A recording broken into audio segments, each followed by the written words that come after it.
चल जाते हैं बंद करना मेरे हाथ में है।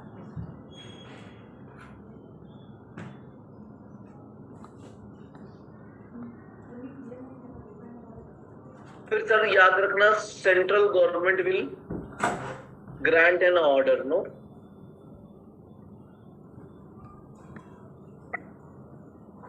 और इस ऑर्डर की सर्टिफाइड कॉपी किसको भेजनी है?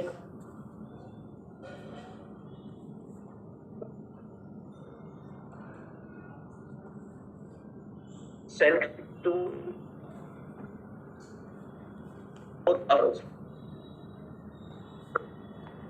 within 30 days.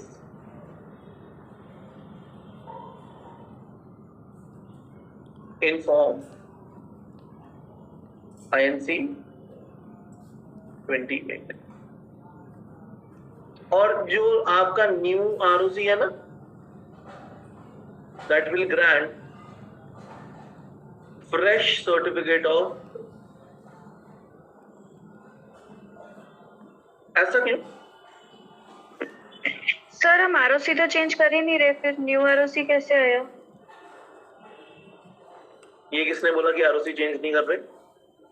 हम स्टेट चेंज कर रहे हैं ना। आरओसी मे और मे नॉट चेंज।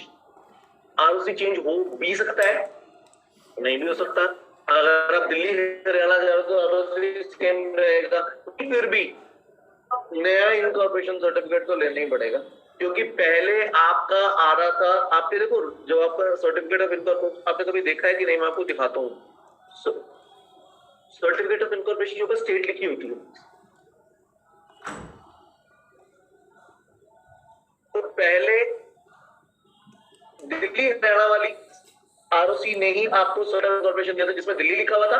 अभी दिल्ली हरियाणा वाली आरओसी ही आपको एक और सर्टिफिकेट ऑफ इनकॉर्पोरेशन देगी जिसमें हरियाणा लिखा होगा। मैं आपको दिखाता हूँ। हाँ,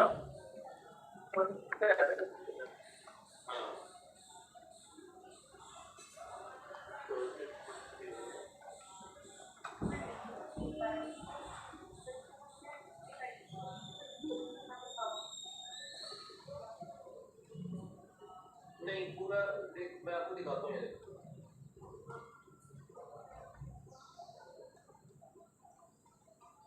दिख रहा है आपको? बड़ा करो।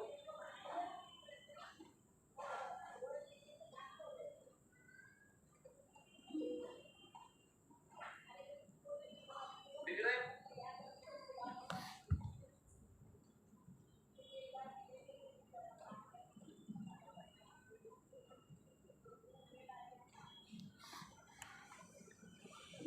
नहीं, ये LLB का है।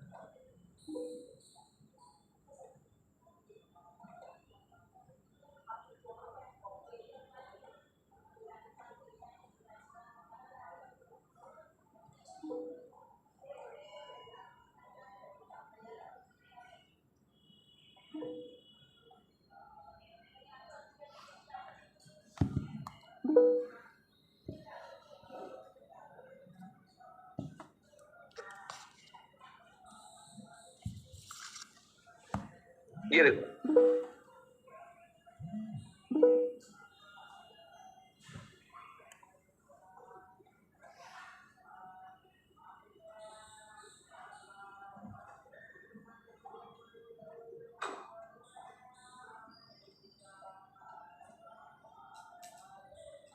ये लिखा हुआ है नेम ऑफ द कंपनी, यहाँ पे आ जाएगा।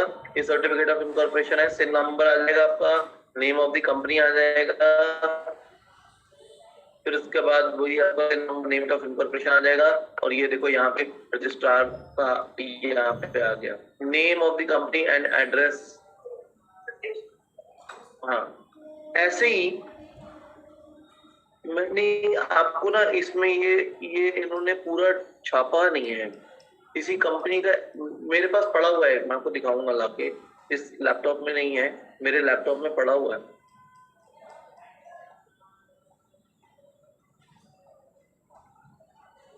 अरे नहीं, ठीक है।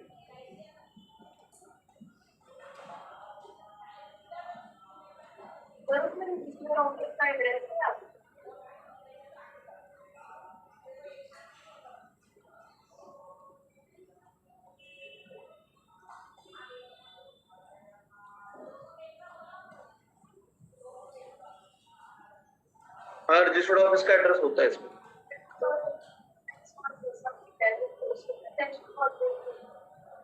सिर्फ तभी होगा जब स्टेट चेंज होगी।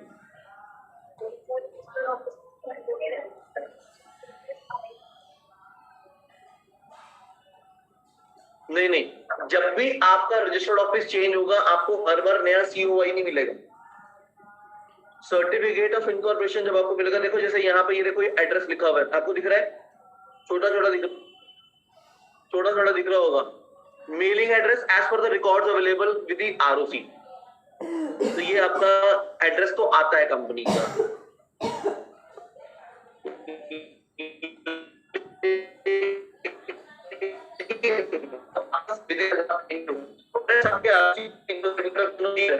नहीं होता, हाँ, लेकिन अगर आप एक क्वेश्चन तो आपको लेना पड़ता है। जब भी एमओए चेंज होगा तभी आपको नया सर्टिफिकेट, जैसे यार जब नेम चेंज कर रहे थे तब नया, जब ये एड्रेस चेंज हुआ from one state to another क्योंकि एमओए में चेंज होगा तब नया, है ना, अदरवाइज तो वो पुराने वाला ही चलेगा। चलो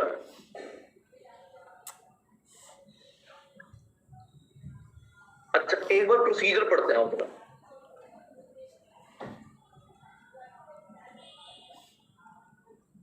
एक बार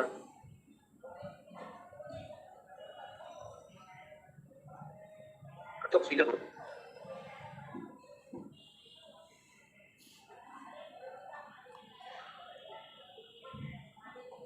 सर, हमें एक स्टेट से दूसरी स्टेट में जाना है, रजिस्टर्ड ऑफिस अपना चेंज करना है। सबसे पहले हमने बोला कि सर आप एक बोर्ड मीटिंग कन्वीन करो और उस बोर्ड मीटिंग के अंदर रेजोल्यूशन पास करो।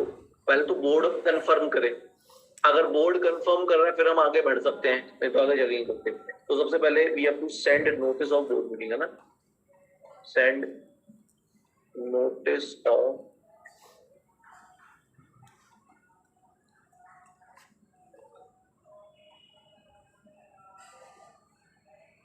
याद रखना बोर्ड मीटिंग का नोटिस ना एटलीस्ट 7 डेज पहले जाता है। कितने दिन बोलो?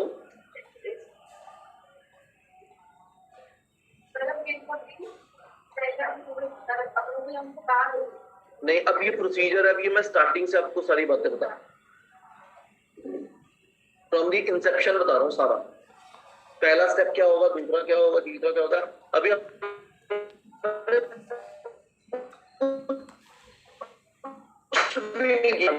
पहला स्टेप है कि सर मेरे को एक बोर्ड मीटिंग का पहले नोटिस भेजो, इसके साथ नोटिस के साथ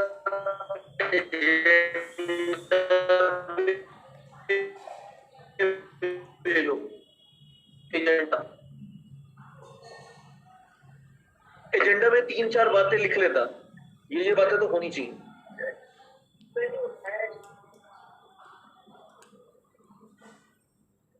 ऐसा होता है, मैं आपको बात बता दूं,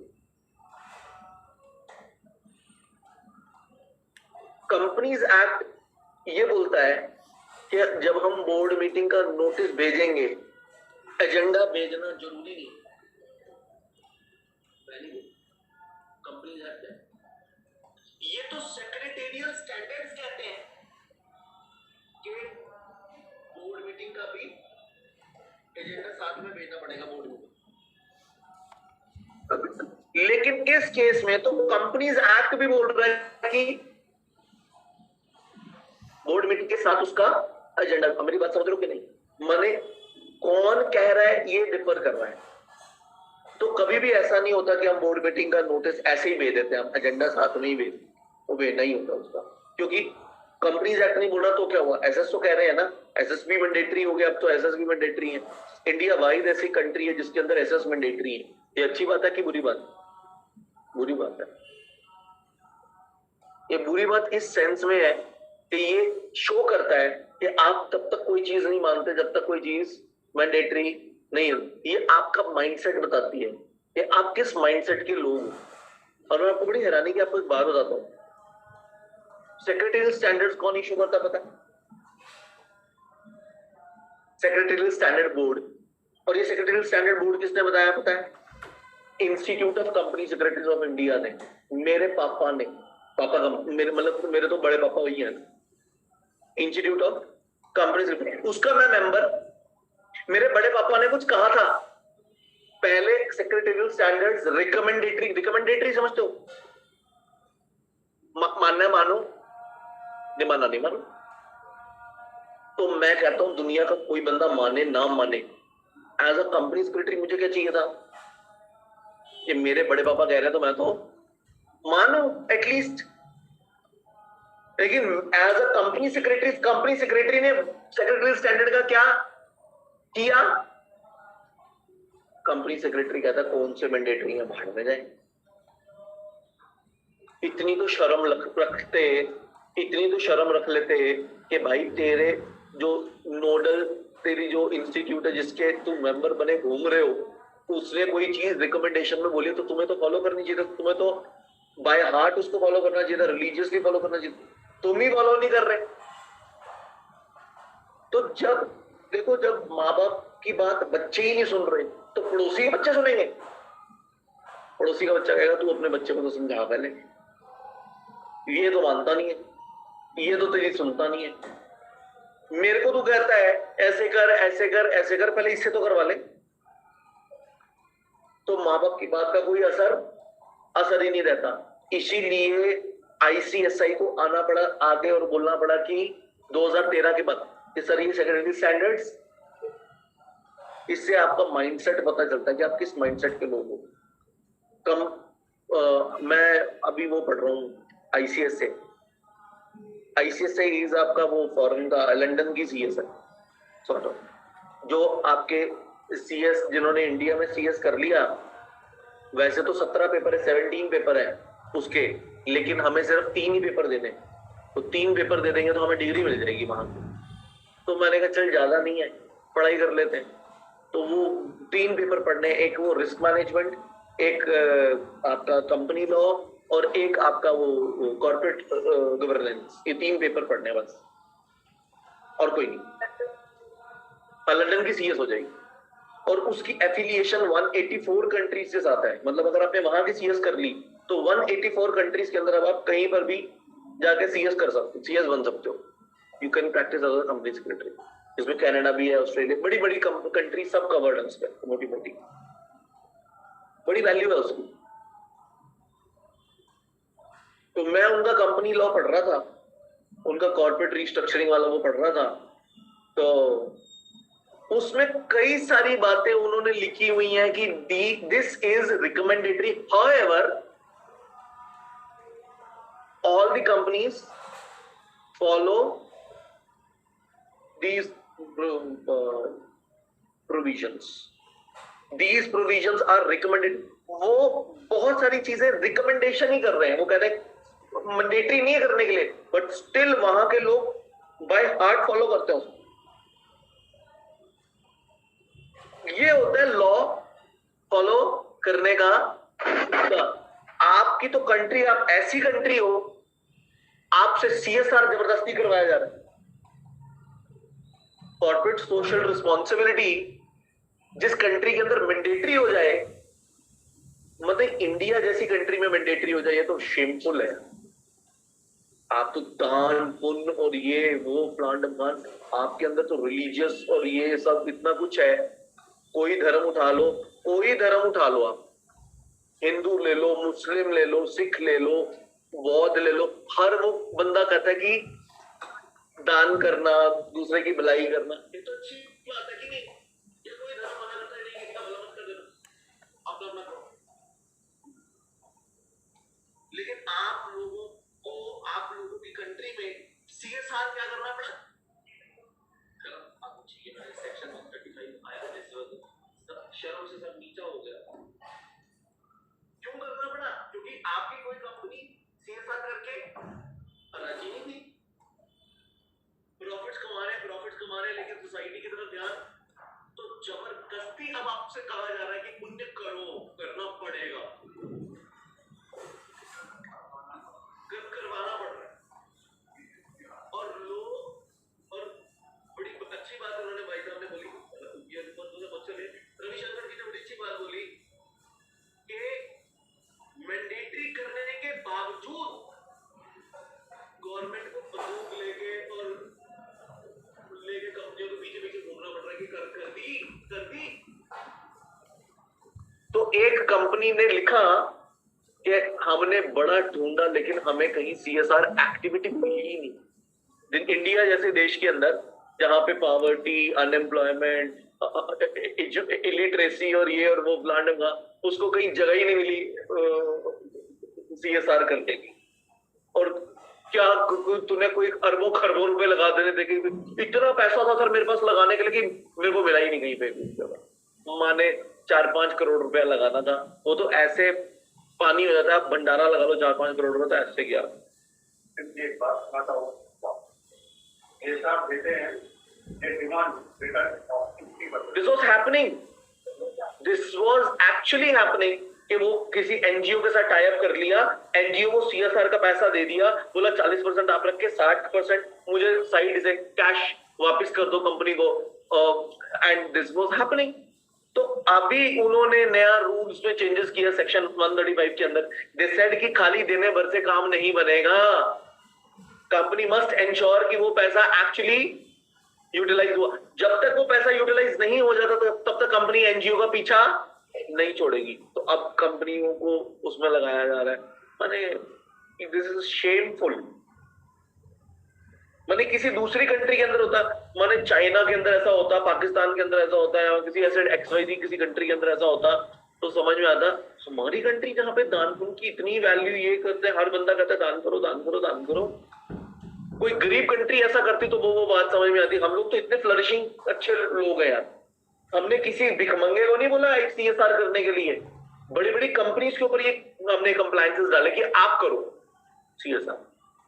कंपनियों को तो खुद से आगे आना चाहिए। कंपनियां क्या करती हैं, 2% बोला है ना, देखती हैं 2% से इतना भी ज्यादा ना हो जाए कहीं।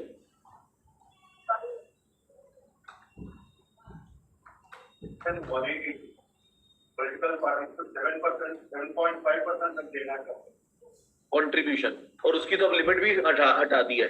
अब तो कितना भी कर सकते हो, 2%।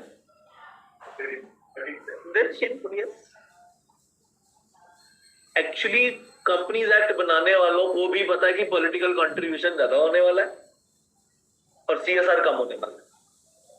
एवरीबडी नोज, क्योंकि आप जब तक पॉलिटिकली कुछ कंट्रीब्यूट नहीं करो, और बनाया किसने, कंपनी लॉ बनाया किसने, वही पॉलिटिकल पार्टीज के लोगों ने बनाया, तो वो तो अपना भला देखेंगे ही ना। तो गवर्नमेंट कंपनी के ऊपर रिस्ट्रिक्शन लगाई कि आप पॉलिटिकल कंट्रीब्यूशन नहीं कर सकते, लेकिन नॉर्मल कंपनी तो कहते करो पॉलिटिकल कंट्रीब्यूशन, दिल खोल के, क्योंकि पैसा चाहिए उनको। तो गलत है। खैर एनीवेज, हम क्या बोल सकते हैं, दुख लगता है। मगर आपको पता है फॉरेन कंट्रीज से जितनी भी बड़ी बड़ी कंपनीज हैं, why they are eager to come to India? क्योंकि हमारे एनवायरमेंटल लॉज बड़े लिबरल हैं।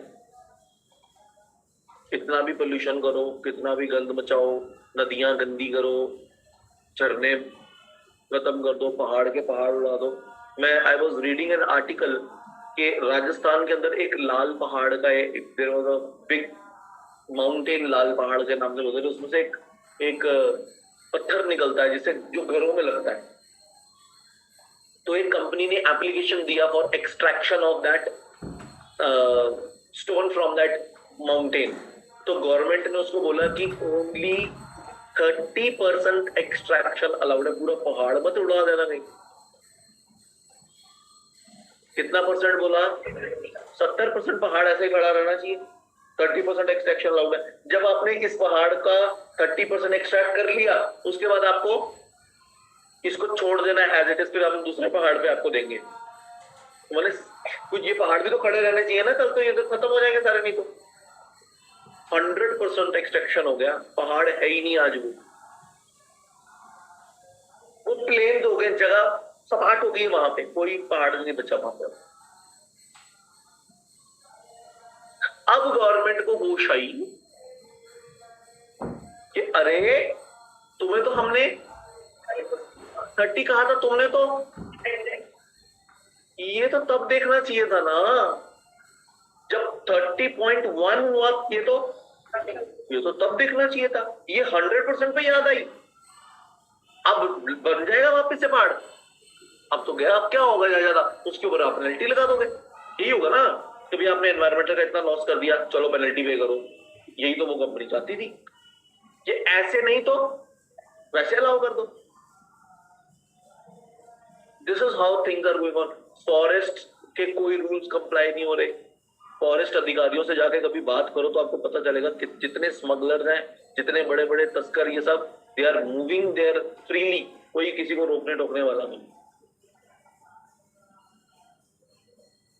इतनी स्पीड पे हमारे यहाँ पे फॉरेस्ट की कटिंग हो रही है कि आगे माने जिस कंट्री में हम लोग रह रहे हैं ना, आगे आने वाले हम डेवलपमेंट की तरफ तो मूव कर रहे हैं, लेकिन सिर्फ profit profit profit profit profit देख रहे हैं एंड सस्टेनेबल डेवलपमेंट नहीं देख रहे। हम लोग एग्जिस्ट नहीं कर पाएंगे। It will be difficult for us to survive in the country like India. जो चाइना का हाल हो गया ना, बीजिंग के अंदर लोग सिलेंडर लगा के घूम, पता है ना आपको? बीजिंग इतना पोल्यूटेड सिटी हो गया वहां पे कि जो रिच लोग हैं वहां के, वो अपनी गाड़ियों में ऑक्सीजन रखते हैं और ऑफिस के अंदर ऑक्सीजन वो अपनी पर्सनल लेके घूम रहे हैं।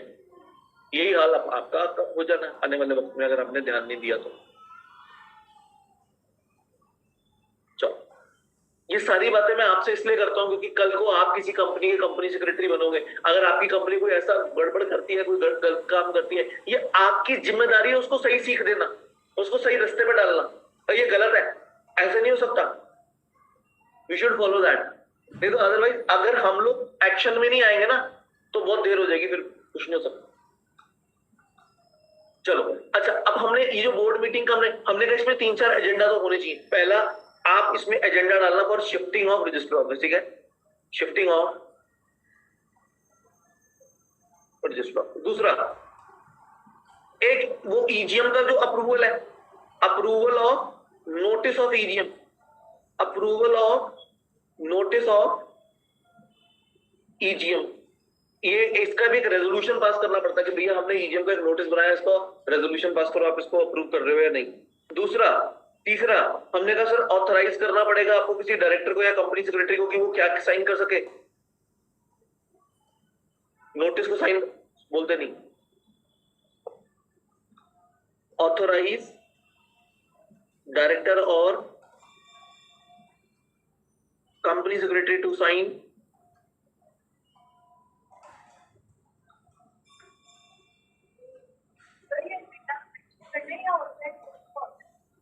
किसमें?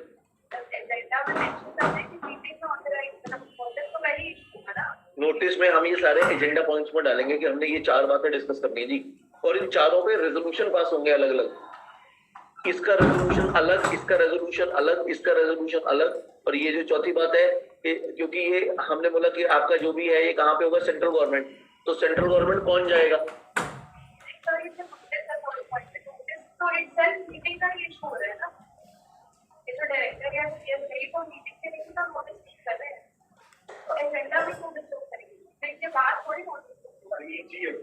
ये ईजीएम का नोटिस है बेटा, ये बोर्ड मीटिंग का नोटिस है। क्या कर रही हो तुम?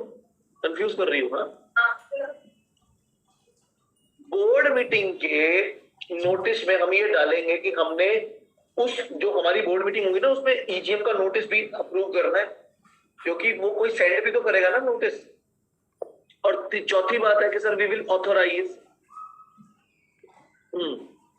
Any director or CS to represent company before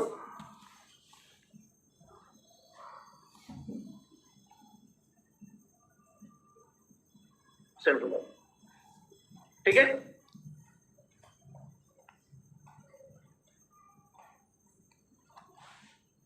पहले पॉइंट कौन शुरू कर, अपनी सेल करना चाहते कौन शुरू कर, कौन शुरू करता है?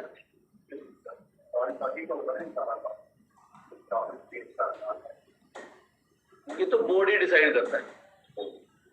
ये तो बोर्ड ऑफ डायरेक्टर्स ही डिसाइड करते हैं कि भाई, क्योंकि they are managing the company, they are well aware कि भैया यहाँ पे हमें इतने प्रॉफिट्स नहीं हो रहे, अगर हम अपना रजिस्टर्ड ऑफिस वहां शिफ्ट कर लें, क्योंकि मेजॉरिटी आप अभी आपने रिसेंटली देखा होगा कि हरियाणा गवर्नमेंट ने ना एक प्रपोज किया था, अभी किया नहीं था change, they have just proposed कि जितनी भी गुड़गांव के अंदर कंपनीज हैं वो मेरे ख्याल 40% की 50% वहां के जो रेसिडेंट हैं, जो हरियाणा के जो रेसिडेंट है उनको जॉब्स देंगी, ऐसा वो लेके आए नहीं थे, ऐसा अभी उन्होंने, लेकिन ये प्रपोजल सुनते ही मेजॉरिटी कंपनीज नोएडा शिफ्ट हो गई थी।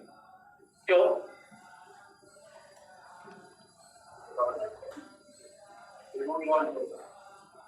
क्यों? क्योंकि वो अपने एग्जिस्टिंग एम्प्लॉइज को खोना, उन्होंने कहा कि भैया ऐसे तो बड़ी डिफिकल्टी हो जाएगी हमारे लिए कि हमारी टोटल एम्प्लॉयमेंट का 40% उनको दे देना, हरियाणा के जो लोग हैं अब कहां से